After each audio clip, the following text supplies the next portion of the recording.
Cheaper than our producer's underage sister. Edgier than the stuff shown on late night television. Newer than Kim Kardashian's ex. Live from Orlando, it's Crazy Train Radio.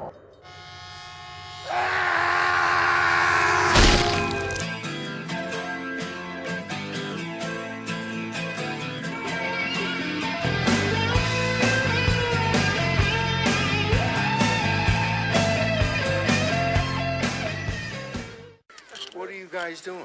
Putting on the foil every game. Yeah, you want some? No. Eddie Shore? Oh, piss on Eddie Shore. Old-time hockey? Piss on old-time hockey. You're blowing it. St. Louis, now ready for boarding at Gate 2. Please have your tickets available.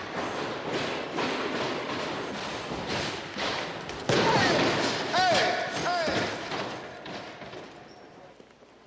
You guys are Hansons. Fucking machine took my quarter. Who are you? Reg Dunlop, the coach. Grab your freaking gear and let's get going. Okay. Come on, Steve, let's go. Took my quarter. You think they show Speed Racer here? Hey, guys, hey. Wait up. Hold on. Good eye, guy.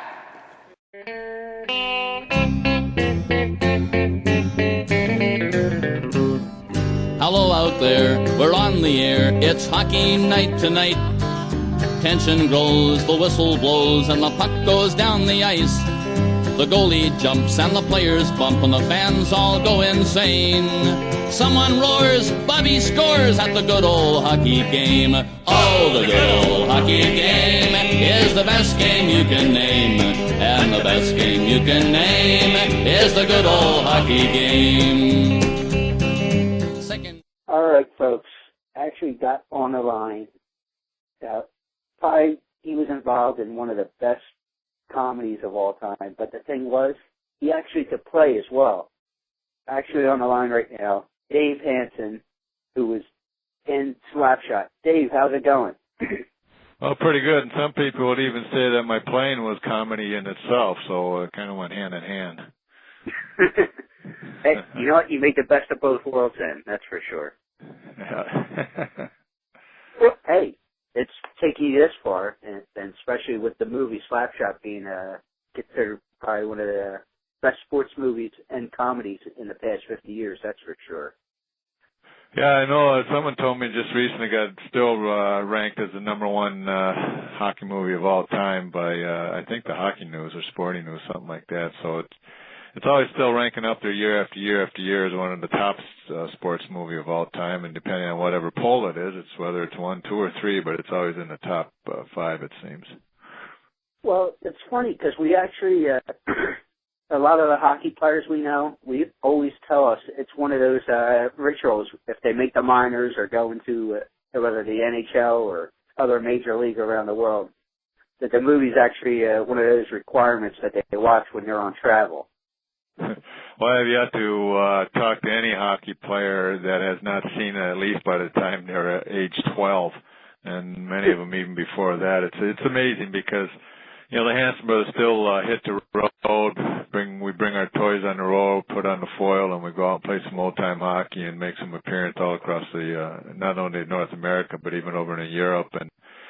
And the ages range from ankle biters up to senior citizens, so it's incredible how that movie has staying power and just continues to go through the generations.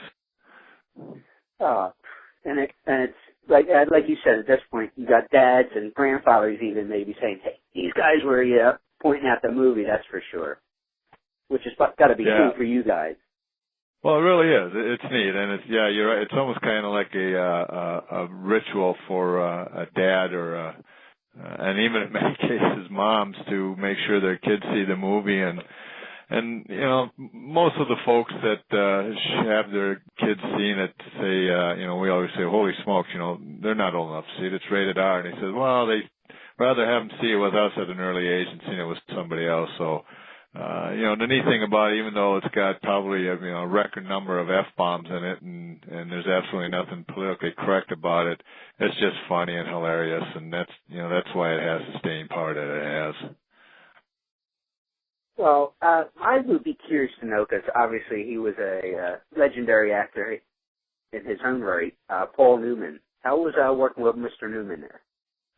Well, I think you might want to rephrase that, Adam. I think it's, what was it like for Paul Newman to work with us? He never won an Academy Award until after he acted with the Hanson Brothers. But no, seriously, Paul was probably one of the finest people I've ever met in my life.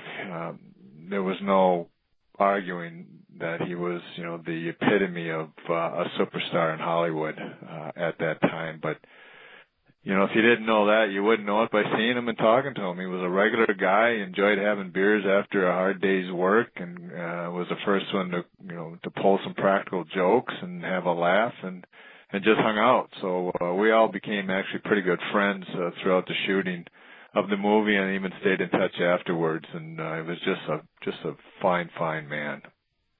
And he was always known for his charity work, both privately and on a public scale too. So, which was always good to hear.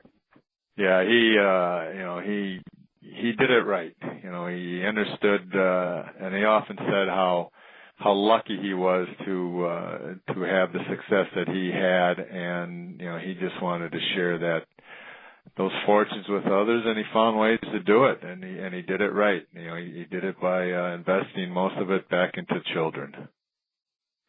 Yeah, but it's always a good thing to invest in, which is for sure. But one of the main things I wanted to talk to you, which a lot of these stories go, I'm sure, more in depth. I actually just received my copy in the mail here of your book, Slapshot Original: The Man, the Foil, the Legend. What can you tell me that would be the main selling point for our fans to go ahead and get this book, even though it's been out a few years? Certainly if you're a fan of Slapshot, you want to read it because it tells a lot of it's got some great stories of behind the scenes stuff that, as funny as the movie was, some of the stories that went on for the 3 months behind the scenes were pretty darn hilarious. And I think, while I was writing it, I was laughing, and I've had a lot of people come back to me and say, I read this part, and while I was in bed and my wife was sleeping next to me, I just started laughing out loud, and she woke up and said, "What the heck's going on with you?" And so I think, if you're a Slapshot fan, you're going to read it, you're going to laugh at the section that talks about the filming of Slapshot, and if you're a hockey fan, you may enjoy the other parts about, the trials and tribulations that I went through trying, pursuing my dream of playing professional hockey and doing something that I loved. Well, for someone who played professional hockey, how hard was it to go take that to a movie set where it's not the pace of a game, where you're always stopping and having long breaks and not at game speed there? Yeah, it was. Quite frankly, it was a heck of an adjustment for us. We had finished, we started shooting.